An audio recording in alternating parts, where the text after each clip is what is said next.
kyobola bamawa abaali balwana luli bonna kati bakkiriza baga nti naye twamala obudde bungi singa twakujoyininga dda singa ebintu byaggwa dda kati bano ate abamerukawo abapya oli atuula wansi n'aloota ekintu kye n'agamba nti nange nsobola kakati ebyo byanange nsobola oyo yenna abazze sina linnya lya muntu lye mentioninze nze sina linnya lye mentioninze nange nsobola boy kakati oyo bw'agamba nti si byakwogera wa abantu essuubi eddamu kati olabona bwe badde bakulembedde kati mulonde akalulu bwe mukasula temuvaawo mukabanje mugolokoke yasooka okutema okumuyamba buvunaanyizibwa bwa gavumenti kubanga alina abagoberezi singa omuleka n'afuna obuzibu kyabulabe eri Uganda kakati ate n'ekyokubiri ne bwe kitali badde ekyo Uganda etaasa n'abalalu. Alright, yes, oli ku Glosh TV nga bulijjo nate era njagala kubanga nkubuuzaako muganda wange gwe wenna atugoberera wano ku mukutu gwaffe gwa YouTube nti wasiibye otya ogamba otya kasubire oli bulungi nate era nkujjukiza nti nja kusaba muganda wange genda wansaawo osubscribinge olikinge ate era osharinge still osobola okomentinga okusinzira ku vidiyo eno nga woba okoze ki nga woba ojabe nate era nyongera okubanga nkujjukiza gwe wenna eyandyetaaza okubanga olanga naffe aba Glosh TV osobola okubanga otunoonyako kanamba kaffe ak'essimu 0750 312083 oba 0750 312083 ojja kubanga osobola okubanga otufuna tujja kubanga tukulangira bizinesi yo osobola okubanga naawe ogikuba abantu mu maaso.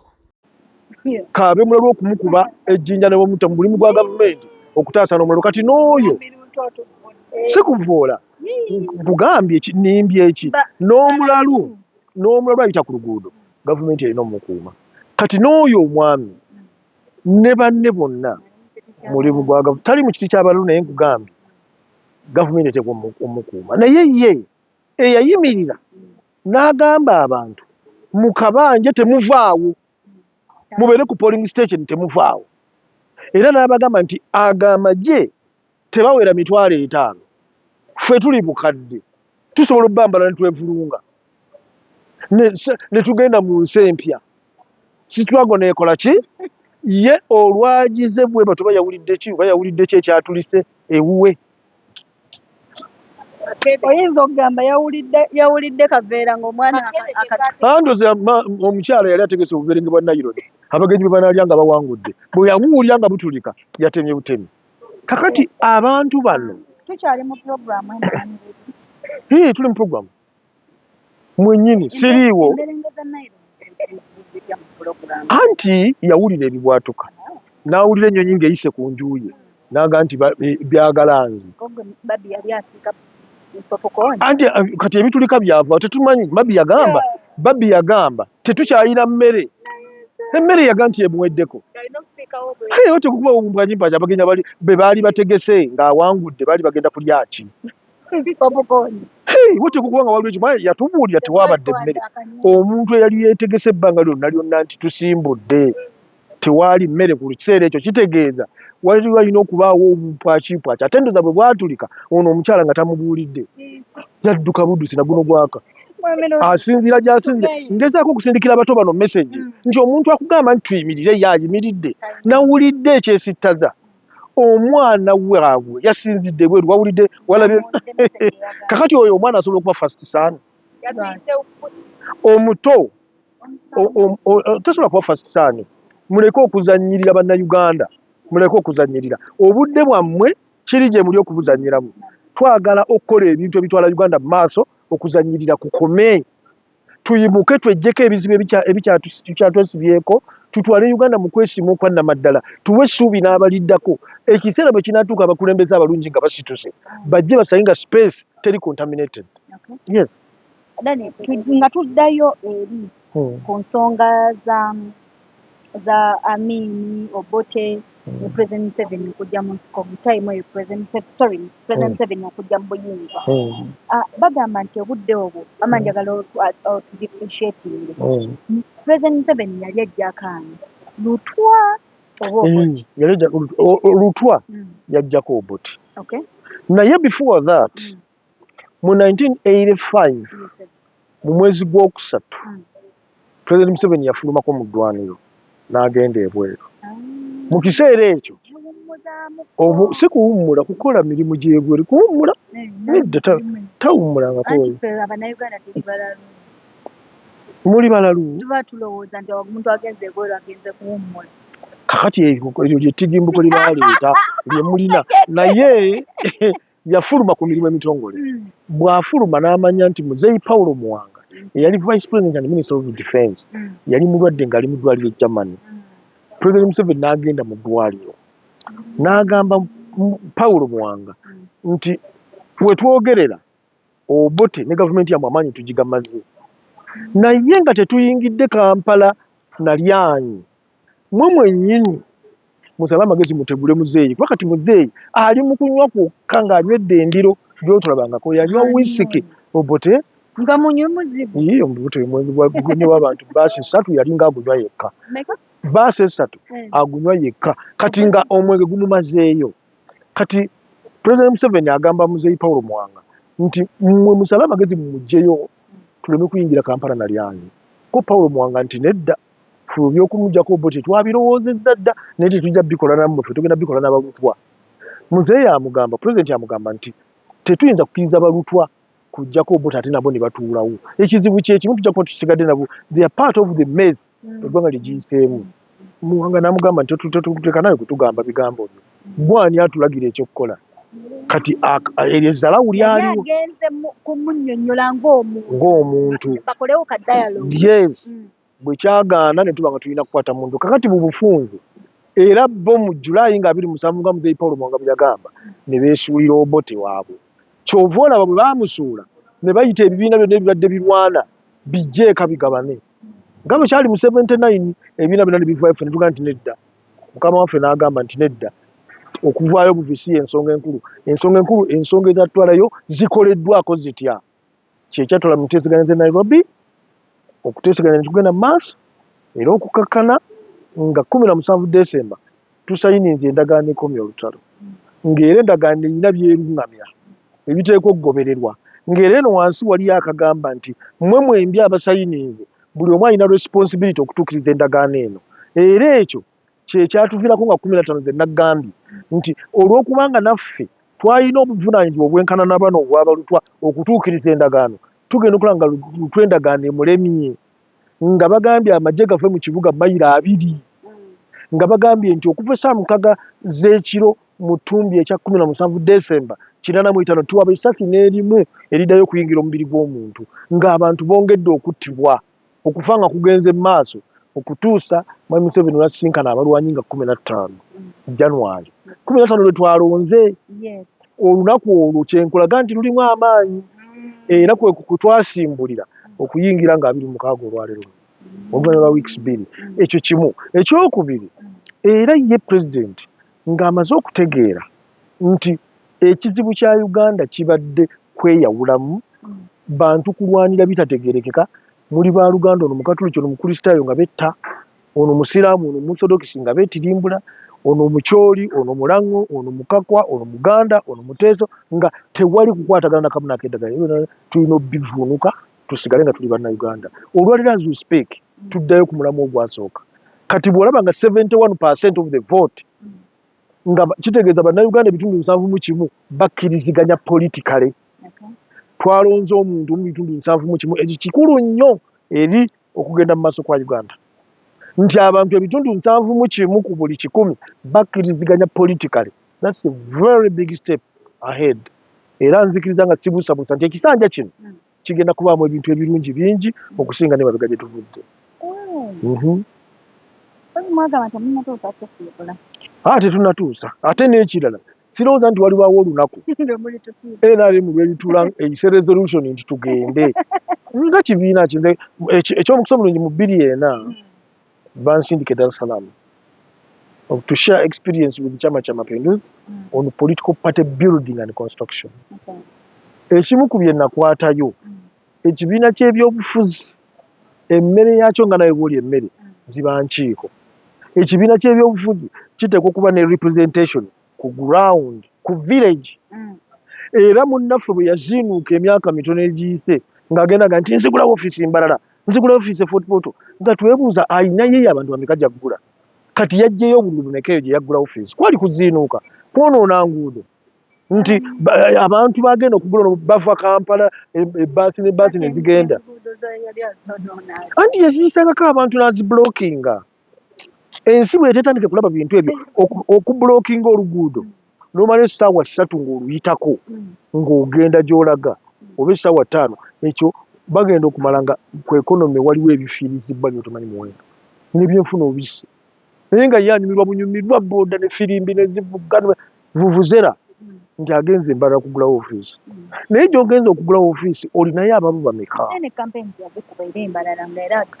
Kampeyini giveeko kati kampeyini abantu abamu baba baga nti Koffi Olomide yazze bo baba bazikulaba Koffi Olomide si buli akuwerekera mu kampeyini ate singa tebakoma ku kampeyini singa tewabaawo kulonda singa baga nti oyo tumulabye alina abantu bangi singa we basinzira ne badeclaringa tugenda mu kalulu. Kati walabye ekyabadde ewa muganda waffe muto waffe Mwami Muhammad Muwanga Kivumbi nti abaana abaafiiridde ewuwe ate babadde bennansana. Kikutegeeza si balonzi. Singa baali balonzi baali badde balonzi ba Nuupu yali bali tabatwala mbala gye batagenda kulondera baali badde gye bagenda okulondera. Kikulaga ba baziinuuka naye bali mu kubula basajja batu tebamanyi kiddako tebamanyi kiddako. Tumaliriza nga tumaliriza abantu babuulire embeera bwe yalinga obudde buno nga bwe twalinga kati tumaze okulonda 15 leero 26 obudde buno abantu baali batya ebyenfuna byali bitya mu maaso kuyingira kwasanga Uganda nkalube kalukalu kubanga n'obusente bwali busonyiwo Mwami Lutwa yali abututte. Kakati ekyaddirira ng'ennaku z'omwezi 27 leero bwe twateekinga over Kampala nga 27 kwe kukadingi ne tuleeta radio yaffe transmitter gye twatikozesanga mu lutalo kubanga radio Uganda baali bagigyeko ng'ebyuma babipangudde nga babisse twasobola okulangirira nkeera nga 27 nti twawambye ejjo nga 21. Kati okutuula okuyita abakugu n'ab'ebyamateeka okukola kye bayita legal notice number 1 kubanga twali bayeekera nga tuli bamanyi b'amateeka okukyuka tufuuka abatuufu there had to be a legal document gye bayita legal notice number 1 n'emala okuweebwa eri mu mateeka nga 29 mukama waffe yawalampa amadala ga parliament n'alayira nti ntutta obukulembeze bw'eggwanga lya Uganda. National Resistance Movement ewangudde olutalo ezze mu gavumenti tugenda kuyita buli muntu tukolagana naye era namagamba this is not a mere change of guard it's a fundamental change. I think it's the beginning of a new era in the management of the affairs of our country. Olwamala okulayira n'agenda Mobutu yali amuyise kati nga te Mobutu bamweraliikira nga togendayo omusajja ajja kutta naga nti nedda tulina okugendayo kubanga twagala okolagana ne ba regional leaders. Yasooka eri banne bagenza okusanyukamu ye yasooka eri bwe yadda ate nga aduuyi tannafuluma bulungi ng'akulwemukono aliseeta nga bali kumpi nnyo kati ng'ate awo alina okwongera okutegeka ebibinja bye okusobola okumusindiikiriza paka mu March bwe baanunula Uganda yonna. Gwali mu mulimu munene nnyo abaana abato ba myaka 9 nga balina bakulu baabwe 17 25 nga be baweese emmundu. Omuntu wa bulijjo bamaama baffe nga be balagirira obwana nti aduuyi ali wali mugende wali nga be babasongerawo emmundu neevuga ne tukwata abo baabayitanga n'abanyanya mu kiseera ekyo. So kyali kyafaayo kinene eri eggwanga lyaffe nti abantu ba bulijjo abalimi abasogozi b'omwenge omuganda nga be bafulumye ne beekwatira emmundu yaabwe ne beegobako olukokobe. Ekyo buli tukijjukira kituzaayo ku mulamu okugamba nti tulina kuyiwa Uganda tulina okuwerekera Uganda tugituuse gyeraga. Tusanze ebizibu ebyabano bannaffe baserumpanise abatuyingiramu ne batataaganya naye ebyo byonna kwe kusoomoozebwa bino the hazards kwe kusoomoozebwa kwe tulina okukkiriza era mu kaseera kano kaweefube agenda kukolebwa okubudaabuda bano bonna ababadde bamantadde ababadde bagenze etegendwa tubagambe nti tuddemu okubawa n'eddoboozi ery'omwanguka nti Uganda yaffe ffenna tuddemu tutambule. Olaba ku Lwokuna wabaddewo okulonda kwa district enkya wagenda okubawo okulonda okwa sub counties. Obukiiko obwo obubiri bwajja ku mulembe gwaffe. Ku mulembe egyayita waliwo abagamba ate bwe kyali si bwe kiri tobawulira nti mukozeewo ki ebintu bwe byali si bwe biri. Oyo ayogera ekyo either tamanyi oba mutegeera mpola oba byombi.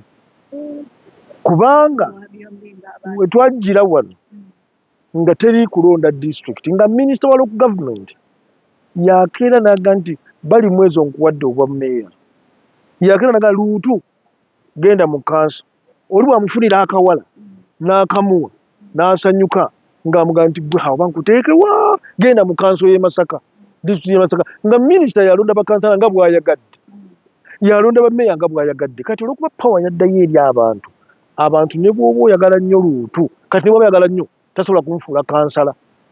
Okitegeera? Eyo nkyukakyuka y'amaanyi, eyo nkyukakyuka nnene mu kuddukanya eggwanga lino. Nti biri bye wayogedde nti paaliyamenti ya Kibogwe kubanga abantu gye baagala, eyo ye wishi y'abantu at this time. Olw'okubanga tulina obba respectinga bye balonze, ebyo byennyini bye tutembeeta ne tubiwa ekitiibwa kubanga naffe be bakama baffe.